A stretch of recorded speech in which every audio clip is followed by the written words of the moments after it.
Olá, a sua pesquisa é com seres humanos e você está cheio de dúvidas em relação ao Comitê de Ética em Pesquisa? Calma, jovem, eu vou te ajudar. Depois da vinheta, eu vou responder as dúvidas mais frequentes relacionadas ao Comitê de Ética e Plataforma Brasil. Não saia daí que eu tenho certeza que uma dessas dúvidas pode ser a sua.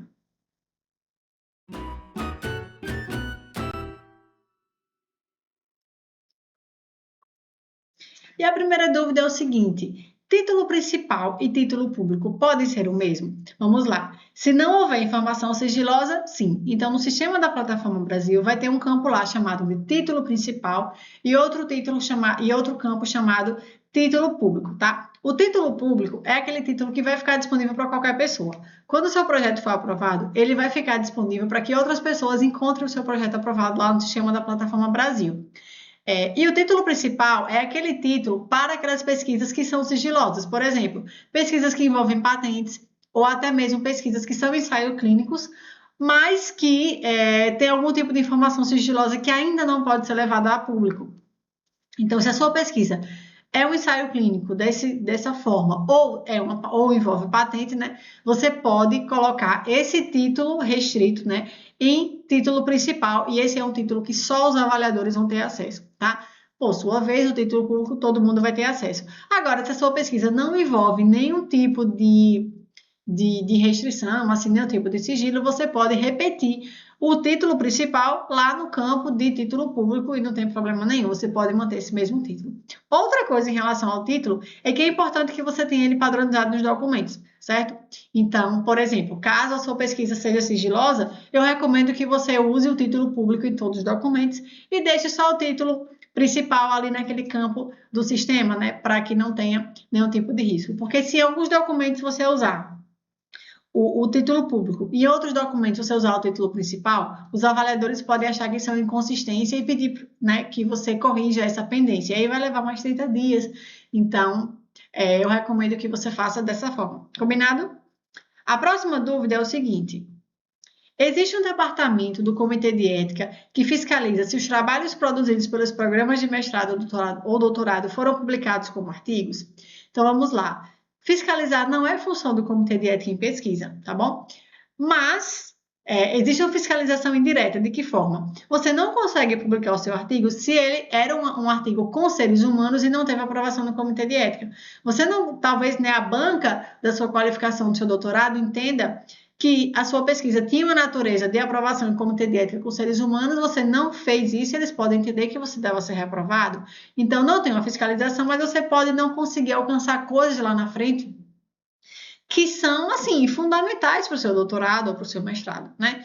Então, tem revistas, né, que elas vão lá, por exemplo, na Plataforma Brasil, pegam o número de aprovação e vão conferir se o número que você colocou no artigo realmente consta lá, ou o número do parecer, né? Então, eles vão verificar. E tem revista ainda que pede que você anexe o documento, né, de aprovação. Então, por isso que você precisa da aprovação para conseguir publicar o artigo, para conseguir qualificar e defender seu trabalho sem problema nenhum, tá bom? E você que fez essa pergunta, provavelmente é porque não está conseguindo essa aprovação, né? E se você tem essa grande dificuldade de aprovar o seu projeto, eu tenho o curso, né? O meu curso de Comitê de Ética em Pesquisa e Plataforma Brasil, que é chamado de Decola na Plataforma. Nesse curso eu tenho passo a passo que vai te ensinar como que você vai conseguir aprovar o seu projeto em até 30 dias, tá bom? Então eu vou deixar o link dele aqui na descrição desse vídeo e também no primeiro comentário fixado para que você conheça, né? E veja como que ele pode te ajudar, ok?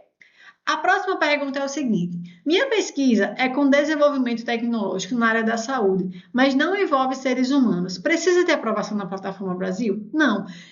Via de regra, toda pesquisa com seres humanos precisa de aprovação na Plataforma Brasil, mas para toda regra há exceção. E essa exceção ela está descrita na resolução 510, tá bom? Nessa resolução diz que, por exemplo, pesquisas que vão fazer uso de dados de domínio público, como, por exemplo, dados do DataSUS, dados do MEC, né, dados do gov.br, sei lá, dados que já estejam disponíveis, né, na internet, que todo mundo tem acesso, você não precisa da aprovação da Plataforma Brasil, porque eles entendem que isso não vai expor a identidade do participante, são dados que já existem na internet, né? Isso não vai expor de nenhuma forma nome, nem endereço, nem, né, informação pessoal de ninguém. Então, isso não precisa da aprovação do Comitê de Ética. Artigos de revisão também, né? Artigos de desenvolvimento tecnológico, como é o caso aqui, também não precisa, porque não envolve nenhuma etapa com seres humanos, tá certo? Então, só precisa de aprovação do Comitê de Ética, pesquisas que vão ter acesso direto, né, aos seres humanos, ok? Menos assim, pesquisa de censo, por exemplo, pesquisa de opinião pública, como pesquisa eleitoral, isso também não precisa, porque isso não vai expor, né, a identidade do participante, é só a opinião dela, tá? Em relação àquela pergunta específica de qual candidato você vai votar, né? Então, no caso de um censo demográfico, tá? Isso não precisa. Também não precisa de aprovação, é aqueles treinamentos. Então, por exemplo, se eu der um treinamento para você de Plataforma Brasil, isso não precisa de aprovação do Comitê de Ética. Agora, se durante esse treinamento eu aplicar uma pesquisa, aí sim, aí já precisa de aprovação do Comitê de Ética, tá certo? A próxima pergunta é o seguinte: minha pesquisa é uma revisão sistemática na área da saúde. Precisa de aprovação do CEP? Não também. Você pode dizer, mas Paula, na minha revisão sistemática eu só vou incluir ensaio clínico randomizado feito com pacientes. Não precisa. Por quê? Porque a gente tem uma coisa chamada estudos primários e estudos secundários. Os estudos primários são aqueles estudos que vão a campo, né? São estudos que a gente chama de estudos originais. Então, o ensaio clínico randomizado que recrutou pacientes, sim, ele precisa de aprovação na Plataforma Brasil. Mas o estudo secundário, que é a revisão sistemática, que ela é feita a partir de vários estudos primários, ela não precisa de aprovação, ela é uma revisão. No estudo primário já não tem os dados do participante, então na revisão ela não vai ter acesso a nenhuma informação pessoal, né, do participante da pesquisa. Por isso, um estudo de revisão, seja integrativa, narrativa, sistemática, não precisa de aprovação do Comitê de Ética, tá bom? Você vai precisar para uma revisão sistemática, por exemplo, de aprovação do Próspero, né, do registro em uma base como o Próspero, mas para a Plataforma Brasil, Comitê de Ética, não precisa, tá? Se inscreva no canal para que você tenha acesso a mais conteúdos sobre Plataforma Brasil, Comitê de Ética e Pesquisa com Seres Humanos, escrita acadêmica e pós-graduação. Vai ser um prazer ter você consumindo os nossos conteúdos e tirando também as suas dúvidas. A gente se vê no próximo vídeo. Tchau, tchau!